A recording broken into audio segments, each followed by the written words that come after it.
Olá, amigos e amigas, sejam mais uma vez muito bem-vindos aqui ao meu canal de palestras espíritas. O tema desse vídeo é: não devemos julgar o comportamento alheio.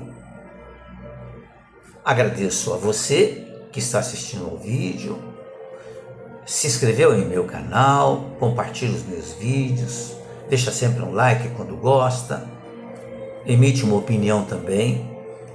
Agradeço muito a sua gentileza e agradeço a Deus pela oportunidade da realização desse trabalho. Mas por que não devemos julgar o comportamento alheio? Comecemos com uma historinha. Quando mais jovem, ele era muito crítico, tinha a exata ideia de que era um tanto melhor que os demais. Pelo menos achava. Quase sempre, conversando com o seu pai, ele se punha a reclamar de alguém. Sempre tinha um relato de um colega, de um amigo, que o havia machucado com palavras grosseiras, ou havia mentido, ou traído mesmo a sua confiança. O pai o aconselhava sempre a ser mais brando, menos reclamão, menos crítico, observar mais e mais detalhadamente, para que ele pudesse mudar o seu comportamento. Certo dia, quando começou a ladainha das reclamações, o pai perguntou de forma muito clara se ele conhecia bem a pessoa que havia ferido o seu orgulho. Ele respondeu que sim, que era um colega chato, mas que ele só via na escola, mas era muito chato. Então o pai, usando de prudência, recomendou que ele procurasse saber um pouco mais a respeito de quem ele tanto reclamava.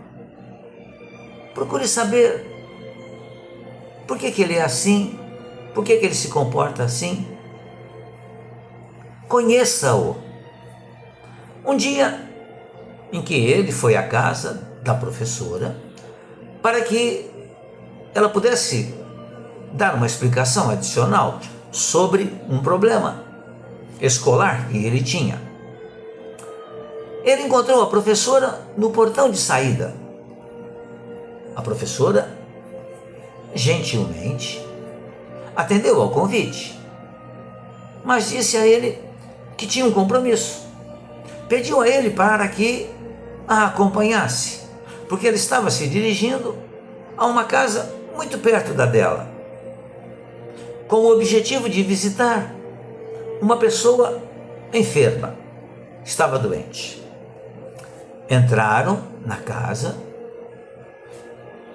O jovem ficou na sala, enquanto a professora se dirigiu ao quarto da doente.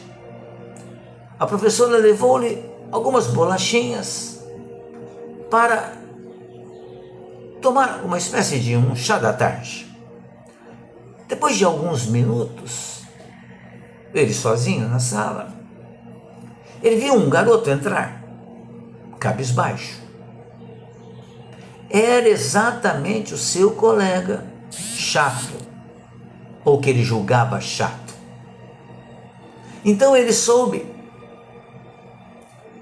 de imediato, porque aquele garoto, aquele seu colega de escola, era tão amargurado, e porque por vezes ele reagia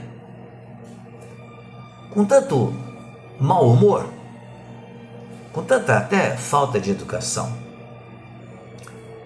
O jovenzinho vivia tenso, temeroso de que sua mãe viesse a morrer, deixando-o sozinho. Além disso, da doença da mãe, ele precisava, depois da escola, fazer compras, precisava cozinhar e dar uma limpeza geral na própria casa, porque a mãe não se encontrava em condições de fazer isso.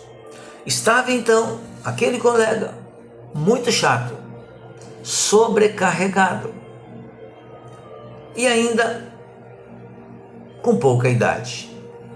Era um garoto da mesma idade dele, mas com enormes responsabilidades nos ombros e que não tinha ainda a experiência de saber trabalhar com essas dificuldades.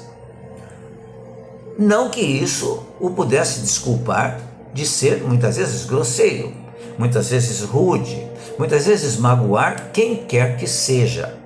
Não era desculpa para isso. Mas o pai, ouvindo a história, o fez entender que, às vezes, quando alguém age assim, na verdade está pedindo ajuda, está dizendo que o peso está muito grande para carregar e não está conseguindo. É um pedido de socorro mesmo. Então o pai disse, ao se colocar no lugar dele, certamente você terá uma outra forma de pensar. Ao se colocar no lugar dele, o garoto então pensou e ficou e sentiu uma enorme vergonha por não ter sido mais tolerante. Ele questionou a forma de julgar as pessoas por tão pouco, em nome do seu orgulho ferido. Ao falar sobre o assunto com seu pai, ele foi então, muito sabiamente, estimulado ao silêncio, quando não fosse capaz de ser compreensivo e justo. Porque se nós tivéssemos um raio-x potente que penetrasse as almas alheias, poderemos descobrir que quem nos magoa, em muitas ocasiões, está mergulhado em uma dor para a qual ainda não conseguiu encontrar o remédio. Quando alguém apela para a mentira, ocasionalmente, é porque o vazio que traz dentro de si não permite que a sua verdade seja conhecida. Quando somos vítimas de traição, é porque o traidor não suporta mais carregar o peso da própria solidão e dessa forma se manifesta. Por isso, não devemos, não podemos ser precipitados em nossos julgamentos, levando em conta somente o superficial que estamos vivendo. Uma medida que nos dá certeza de agirmos acertadamente é nos colocarmos no lugar do outro e nos indagarmos o que o leva a agir dessa forma. A resposta, certamente, nos conduzirá a sermos mais compreensivos, mais tolerantes, mais pacientes.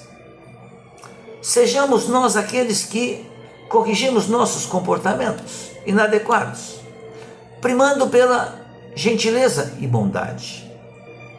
Esqueçamos nosso orgulho, exercitando a humildade, e enriqueceremos a alma, porque é somente o exercício da humildade que vence o orgulho. Achei muito interessante essa narrativa que foi feita aqui, porque é exatamente isso que nós devemos fazer em nossa vida. Não julgar o comportamento alheio, porque nós não temos esse direito. Esse é um ponto extremamente importante. O outro é uma individualidade, ele age do jeito que ele acha que deve agir.